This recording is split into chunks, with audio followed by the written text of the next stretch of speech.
សម្ដេចបវរធិបតីហ៊ុនម៉ាណែតបានប្រមានមន្ត្រីកុំឲ្យពាក់ព័ន្ធជាមួយសេដ្ឋកិច្ចខ្មៅបើមិនចង់មានវាសនាដោយមន្ត្រីនគរបាលខេត្តស្ទឹងត្រែង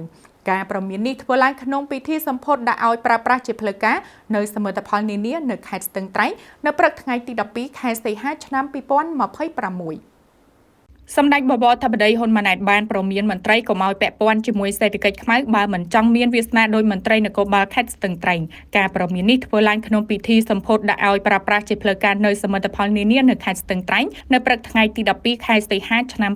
2026ប្រមុខរាជរដ្ឋាភិបាលបញ្ជាក់ថាមានមន្ត្រីនគរបាលខេត្តស្ទឹងត្រែងប្រមាណ9នាក់ត្រូវបានដកតំណែងដោយសារជាប់ពាក់ព័ន្ធនឹងសេដ្ឋកិច្ចខ្មៅនេះថ្ងៃមុនយើងដកប្រមាណអ្នកដោយ9នាក់បាទដែលពាក់ព័ន្ធដកចេញអត់ឲ្យខេត្តនេះคล้ายទៅជាខេត្តដែលជាកន្លែងសបុកសម្រាប់សេដ្ឋកិច្ចខ្មៅ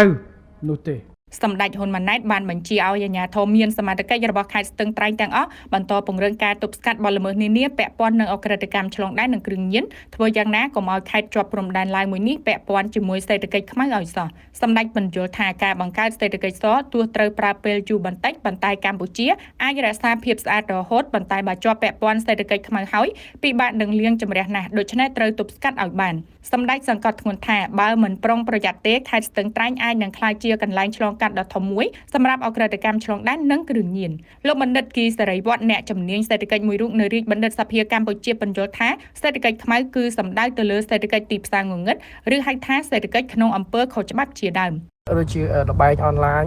scamming នេះដែលចាត់ទុកថាជាសេដ្ឋកិច្ចខ្មៅមួយដែរ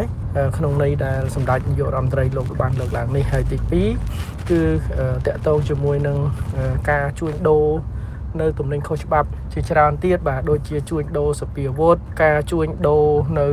ព្រៃឈើខុសច្បាប់ជាដើមការជួញដូរនៅរ៉ែខុសច្បាប់ជាដើមបាទសូមបញ្ជាក់ថារាជរដ្ឋាភិបាលតែងតែចាត់ទុកភូមិភាគឦសានក្នុងនោះមានខេត្តក្រចេះស្ទឹងត្រែងរតនគិរីនិងមណ្ឌលគិរីជាទិសដៅអតិភិបនៃការអភិវឌ្ឍសង្គមសេដ្ឋកិច្ចដូច្នេះសម្ដេចធិបតីលើកទឹកចិត្តរដ្ឋបាលខេត្តទាំង4ឲ្យបន្តថែរក្សាសុខសន្តិភាពនិងស្ថិរភាពនយោបាយដែលជាបុរិយលក្ខខណ្ឌនៃការអភិវឌ្ឍជាតិ